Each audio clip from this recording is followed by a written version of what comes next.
আছে। কি বলছেন? আরো আগে যাক, আমরা তার সাথে আছি।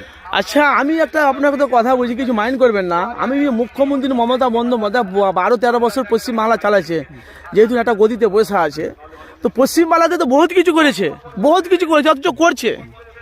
আর ঋণ তো শোধ করতে পারবে না পশ্চিমবাংলার মানুষ, কিন্তু তবু তার কাছ থেকে মানুষ দূরে সরে যাচ্ছে। কারণটা কি?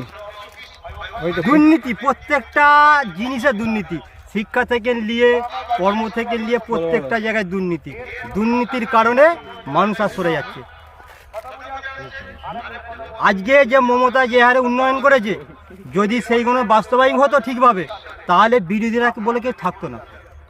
আজকে বিরোধীদের প্রয়োজন হচ্ছে কেন? আজকে মানুষ নশাসিকে চাইছে কেন? এই দুর্নীতির জন্যে প্রত্যেকটা, তুমি একটা কিছু করতে যাবে, সেখানে কার্ড বানিয়ে দিতে হবে। তোমার নিজের জায়গায় বাড়ি করতে যাবে, সেখানে কার্ড বানিয়ে দিতে হবে। তুমি একটা জায়গা কিনতে যাবে, সেখানে কার্ড বানিয়ে দিতে হবে। প্রত্যেকটা জায়গায় কার্ড বানি। এই দুর্নীতি থেকে বাঁচার জন্যে মানুষ শয়ে মানুষ নশাসির দিকে এসে। এটা কারা করছে? কোন দল? টিএমসি দল। শাসক দলে যে আছে তাই তো দুর্নীতি করছে।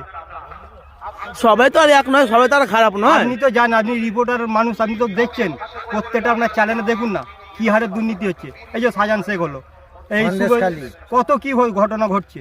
ওই রকম সব জায়গায় মানুষ এবার আস্তে আস্তে প্রকাশ্যই আসবে। সন্দেশখালীতে একটা মোটামুটি টেলার হয়েছে, এরপরে পশ্চিমবাংলায় জুড়ে হবে।